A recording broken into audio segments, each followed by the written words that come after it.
Hello and welcome, my friends and viewers, to this week's episode of Legendlore, where we're going to be doing something a little bit different this time, in that we are going to be covering a novel tabletop gaming system, that being Shadowdark by the Arcane Library Kelsey Dionne, in celebration of its clean sweep of Ennies at Gen Con. This video, like previous other ones covering other game systems, will be just a general overview of the game, what I found to expect out of it, and if after this review you're interested in picking it up, I'll provide a link in the description for both the free quick start guide and the full service PDF for the whole entire game. I've actually been wanting to cover the system for quite a while, and this just seemed like the ideal time to do it, so without further ado, let's get started. Shadowdark, at its heart, is a tabletop role-playing game that utilizes the bones of the D&D 5th edition game system, but with changes implemented to make the game more evocative of classic survival horror dungeon crawling, as well as providing the game with an overall simpler and more easily understandable template.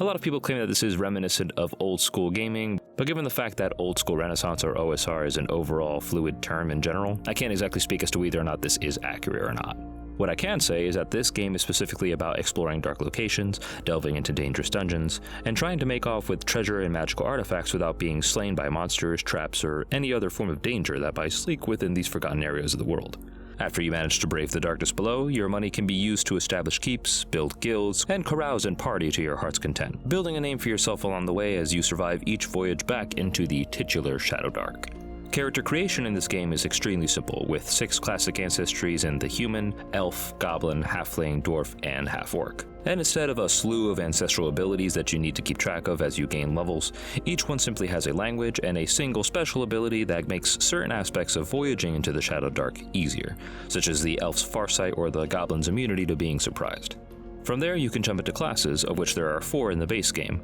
with the fighter, priest, thief, and wizard. The fighter is great for carrying heavy loads and fighting monsters in any physical manner. The priest is great for encountering extraplanar entities and keeping the party alive with clerical spells. The thief is good for exploring dungeons, disarming traps, and opening locked passages and treasures. And the mage is good for making use of magic items, scrolls, wands, and using the arcane as a tool for dungeon exploration, be that through magical utility or blasting creatures to ash. Similar to traditional 5e, every class has its own armor and weapon proficiencies, its own hit dice, but then it also has 2 or 3 specific abilities that'll carry you throughout the entire game. The cleric gains turn undead, the fighter can carry additional gear on their person, and so on and so forth.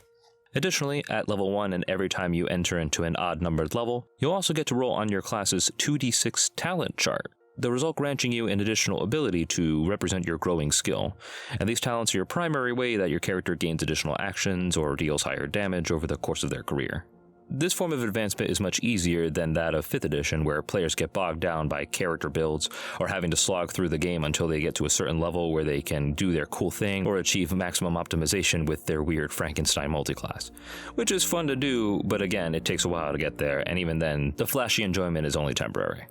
Leveling up in Shadowdark is focused on increasing your hit bonuses and your ability scores, rather than getting some special ability tied to a subclass or a specific level. And speaking of leveling up, a character must acquire treasure whose value is equal to a certain level of experience, usually being around 10 times the level that the character wishes to reach. For example, if you want to reach level 2, you must get 20 experience. After gaining treasure, characters can also gain further XP by spending said treasure on carousing, which is when they celebrate their heroic deeds by buying rounds in taverns, paying for bards to write stories about their exploits, and furthering their positions by investing in good equipment, training, and eventually maybe their own organizations. The game also has a full carousing chart that grows relative to the amount of gold that you spend, and in time you will need to voyage back into the darkness below to refill your empty pockets, as it says in the game. The philosophy of Shadowdark, in my opinion, makes it that the source of your character's growth and power and skill isn't solely from leveling up, but instead comes from exploring dungeons and finding magic items that empower your PC further beyond the means of their class. This actually reminds me of something that DM sage Matt Colville had once said, that in 5th edition, you can't really tell much of a difference between PCs of the same class if you look at their sheet, whereas in older editions of the game, your PC's power and legend is crafted through the adventures that you played through and the specific magic items and boons that you got from them. I sort of feel like Shadowdark really harkens back to that idea as well, where the focus is more on risking your character on an adventure and exploring the world in the pursuit of glory, rather than just waiting until you get the level that you want in order to do your cool class ability. Shadowdark's overall reduction in terms of game complexity also helps avoid rocket tag and power creep that games like D&D 5th edition and even Pathfinder 1st edition both greatly suffer from. Not to say that that's a bad aspect of the game, but it certainly is something that some DMs don't appreciate having to keep track of, myself included. Now let's take a look at spellcasting, which is often a very big source of crunch in other game systems. Shadowdark spells are condensed into small blocks for easy reading, and rather than keeping track of spell slots or spell points, like you would do in 5th edition, when a caster attempts to cast a spell, they just roll a spellcasting check. On a success, the spell is cast, and they can attempt to cast that same spell over and over as many times as they want. But once they fail that spellcasting check, they become unable to cast that spell until their next rest.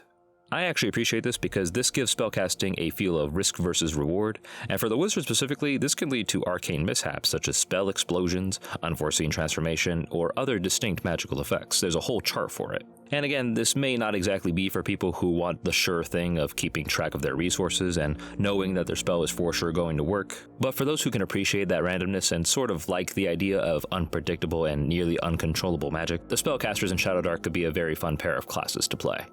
Now, one of Shadowdark's biggest pluses, in my opinion, is how friendly it is in teaching the game to the Dungeon Master and outfitting them with tables, lore, and advice for quickly generating their own campaign ideas and stimulating their imagination for the game. Shadowdark has several D100 tables for random encounters in all sorts of environments, from temples to caves to the underground to even city districts for more urban-focused campaigns. It also has a wide breadth of magic items as well as a system to quickly create your own to give to your players for a unique experience, many of them being the game's take on classic D&D items alongside some very interesting original ones. Monster set blocks are incredibly simple and straightforward, and the book's readability is one of the main reasons why it snagged so many Ennies at Gen Con. It's well spaced, easy to consume, and clear and concise in its wording. Normally, I do like a bit of flavor text in order to sort of stimulate my imagination, but in Shadowdark's case, it saves all of the good juice for both its deities as well as its Cursed Scroll magazine series, serving as a dropping of new classes and optional rules, as well as many campaign settings to run your games in, from a Nordic seafaring adventure to a journey through the desert sands.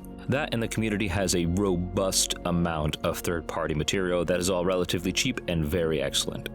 Now, in terms of game philosophy, Shadowdark literally has a page outlining how DMs should use the book and the kinds of games that the system is geared towards running. A good example: in the base game, characters do not gain experience by killing monsters, but by acquiring wealth and boons over the course of their adventures. But sometimes killing monsters is more than necessary in order to acquire the treasure that they seek, or make it past a doorway that they're exploring, or any other myriad of reasons that your DM may give you. Combat in Shadowdark is not overly complicated due to the fact that it is supposed to be a last resort measure, not a first reaction. Once again, this reinforces that idea that the dungeon crawl is more about cleverness and critical thinking over just brute force and hoping that high rolls get you out of your situation. Teamwork, cleverness, outsmarting, outrunning, or circumventing monsters altogether make up many of the different ways that your PCs are going to be able to acquire the treasure and escape, only to return to the surface and bask in glory and titles and the influence that comes with such successful excursions. While you can rely on ability checks to carry you through simple obstacles like climbing up mountains or leaping over chasms, exploration and survival in this game will rely on direct player interaction, keeping track of your torches and light sources, which is a very big aspect of the game, and gaining knowledge, strategizing, and pre-planning in order to ensure victory. And even then, no plan survives first contact with the enemy, and the session can quickly shift to becoming a game of cat and mouse, where instead of the reward being the treasure in the dragon's den, the new goal is to escape the dragon with your life so you may try another day.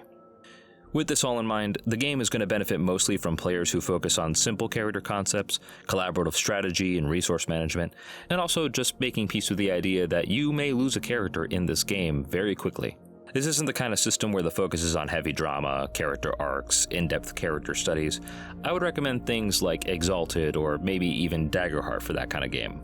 The mood and energy of Shadowdark is about taking risks, managing light and braving darkness, and risking your character's life in the hopes of attaining the relics and riches of long-forgotten civilizations deep below. But with that in mind, and the fact that the Arcane Library started out as a developer for 5e third-party supplements, Kelsey had the foresight to include a plethora of optional rules to allow the DM to sculpt the game to the players and their own interests, including things such as giving multiple uses for luck tokens, which basically serve as inspiration in Shadowdark, allowing XP to be gained from killing monsters, if you want to have a bit more of a Diablo or hack and slash sort of game, having exploding dice where critical hits are concerned, and so on and so forth. I personally like to include or remove different games depending on the mood that I'm trying to portray. And once again, I will reiterate, I highly recommend checking out the Cursed Scrolls magazines because of all the additional rule sets that they have, such as poisons, sailing, permanent scars when your character hits 0 HP, as well as all the different kinds of setting ideas that can help stoke the imagination. The supplemental classes that are included, such as the Seer, Sea Raider, Rosgadai Assassins, Pit Fighters, and so on and so forth, it's just all very, very excellent. And a great way to expand on the game without having to make an entire tome of a new book, like certain coastal wizards are keen to do.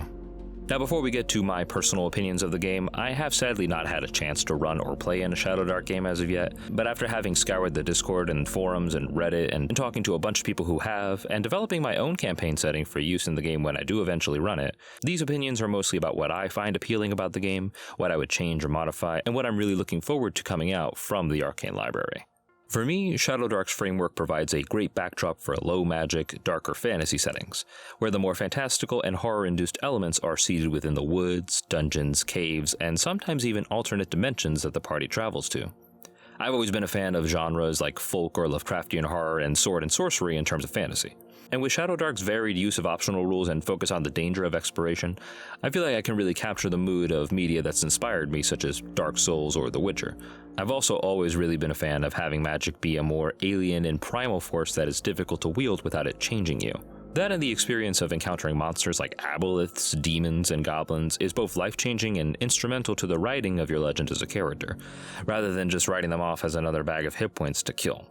And Shadowdark's low HP and focus on combat as a last resort helps maintain that feeling, and also removes the need for monsters to have a plethora of different abilities in order to keep a usually longer combat interesting. If I'm going to be hitting a heroic fantasy kick, I'm going to be waiting for MCDM's Draw Steel for that. But so far from what I've read, to me Shadowdark mostly benefits from being used for singular adventures to short or mid-length campaigns with fast leveling, which again depends entirely on your party and their carousing bonuses, if you're using the traditional format. Enjoyment from the game will come out of risking your character, maybe even playing multiple different ones, and exploring the various flavorful locations that your DM has laid out for you. Because there aren't a lot of options for customization and the game is a lot more deadlier than other fantasy tabletop RPGs, I feel that playing for an excessively long time can get a little stagnant, the recommended max level in Shadowdark being 10th level for a reason. Now, that isn't to say that a long campaign couldn't work within the system, but both the players and the DM will have to do some work to make this experience more engaging over time, requiring goals and negotiations and ambitions that are unfortunately not included in Shadowdark's base engine, but may very well be covered in a third-party supplement on DM's Guild.